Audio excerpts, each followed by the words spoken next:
कुछ ईरानी ज़ाहिर, कहते हम करबला गए तो 40 के दिन थे, हर बंदा कह रहा था आप हमारे घर आए, हमारे घर आए। कहते हमें जल्दी करबला पहुंचना था, हम नहीं रुके। एक छोटा सा गांव था बीच में, एक बूढ़ा 75 साल का, उसने आकर हमारे कदम पकड़ लिए। इतनी शिद्दत से रो रहा था, लग ये रहा था अगर इसकी दावत को कबूल न किया कहीं इसे यहीं पे सख्त तारी ना हो जाए। का ज़्यादा नहीं, बस आओ मेरे सुफरे पे खाना खाओ, अगर तू मेरे सुफरे पे खाना खाएगा मैं ऐसे महसूस करूँगा कि गोया हुसैन मेरे घर में मेहमान बन के आए। खुलूस। हमने कहा बूढ़ा है, हमने कहा ठीक है खाना खाएंगे पर जल्दी निकल जाएंगे। कहा ठीक है 1-2 घंटा आराम करो, अपनी जोराबे दो, मेले कपड़े दो, वो भी धुलने के लिए देता हूँ, थोड़े फ्रेश हो जाओगे, 2 लुक़मे खाने खाओ, मुझ गरीब का दिल खुश हो जाएगा। कहते हैं उसके घर हम चले गए, उसने कहा ठीक है मैं 1 घंटे में खाना तैयार करता हूँ। हम थोड़ा कमर सीधी करके बैठ गए। उस बूढ़े के घर की दीवार के ऊपर एक पेंटिंग लगी थी। पेंटिंग थोड़ी अजीब थी जिसने हमें अपनी तरफ खींचा। हमने क्या देखा, उस पेंटिंग पे एक ताबूत है, मैयत है अंदर, उस ताबूत के साथ में कब्र है खुदी हुई। हमने कहा ये कैसी पेंटिंग है, लोगों के घरों में जाओ यहाँ करबला की ज़री ये चीज़ें हैं, लेकिन ये कैसी पेंटिंग है जिसमें ताबूत है, ताबूत के अंदर मैयत और सामने खुदी हुई कब्र है। बूढ़ा आया, हमने कहा बूढ़े बताओ ये पेंटिंग का माजरा क्या है। उसने कहा पहले खाना खा लो, कहीं ऐसा ना मैं बताऊँ तुम रोने लगो। मौला के ज़ाहिर हो, सुकून से खाना खाओ। इसरार किया कर नहीं, खाना खाओ। खाना खा लिया हमने कहा अब बता। कहा ये जो ताबूत देख रहे हो ये मेरा ताबूत है, ये जो कब्र देख रहे हो ये मेरी कब्र है। एक दिन मैं मर चुका था, मेरा जनाजा ताबूत में था, इसी तरह मेरी कब्र खुदी हुई थी। आज जो मैं तुम्हारे सामने जिंदा हूँ ना, ये हुसैन की दुआ का नतीजा है। ऐसे कई मौजज़े हो चुके हैं। का ज़रा समझा तो कहना क्या चाहता है।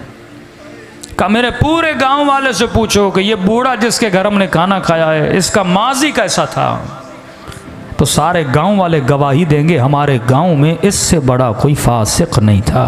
का मुझे नहीं याद कोई ऐसा गुनाह था जो मैंने नहीं किया। मेरा हुसैन इब्न अली से लेना देना नहीं था, मेरी एक अपनी गफलत की ज़िंदगी थी। सद्दाम वासिल जहन्नुम हुआ, 40 का सिलसिला शुरू हुआ। मैंने देखा जोक दर जोक कुछ लोग हैं जो करबला हुसैन की ज़ियारत के लिए जा रहे हैं। मेरा दिमाग तो था ही शैतानी ना। मैंने कहा जाता हूँ इन ज़ायरों को लूटता हूँ, किसी का मोबाइल लूटूंगा, किसी के पैसे लूटूंगा, थके हुए टूटे हुए सो जाएंगे, लूट लूँगा। कहता निकला अपने इरादा लेकर, चाय की सबीलें, खाने की सबीलें, मौक़ब पे मौक़ब लगा हुआ। दिल किया कि चाय पीऊँ, एक मौक़ब पे गया, मैंने कहवा उठाया, पीना चाहा। उस जवान ने मुझे पहचान लिया कि मैं चोर हूँ। उसने कहा कहवा नीचे रख, ये सबील हुसैन के ज़ायरों के लिए है, चोरों के लिए नहीं है, दूर हो जा हमारी सबील से। बुरा लगा, मैंने कहा कोई बात नहीं, आगे दूसरी सबील से पी लूँगा।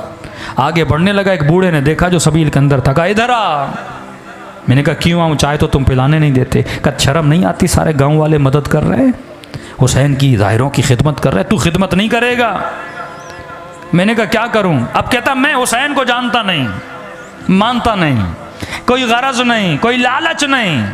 मैंने कहा ऐसे क्या मदद करूं। कहा देख चाय बना रहे हैं, चीनी ख़त्म हो गई, 2 किलो चीनी लेकर। मैंने कहा ठीक है, बग़ैर गरज के ना, आप न्याज करते हो, जहन में कोई सोच है ना मौला हुसैन मदद करेंगे, कब्र में क़यामत में सैयदा को अजर देंगी मेरे आंसुओं के बदले। कहता नहीं मेरा कोई जहन में पस मंज़र नहीं। मैं गया 2 किलो चीनी ली, वापसी पे एक और सबील थी जहाँ चाय चल रही थी। मैंने कहा चाय यहाँ पीऊँ फिर जाऊँगा। उसने बोला भी तो अब उसकी चाय नहीं पीऊँगा। इज़्ज़त नफ्स ने मुझे रोका। मैंने चीनी इसके टेबल पर रखी, चाय पीना चाही। उस सबील वाले ने समझा मैं उसके लिए लेकर आया हूँ। उसने कहा मौला का ज़ाहिर चीनी लेकर आया है। मैं रोक न सका, बता न सका कि आपके लिए नहीं अगले वाले के लिए। उसने उठा ली, मैंने कहा कोई बात नहीं, 2 किलो और लेता हूँ। आगे बढ़ा, कहता है क़ज़ा पूछ के नहीं आती।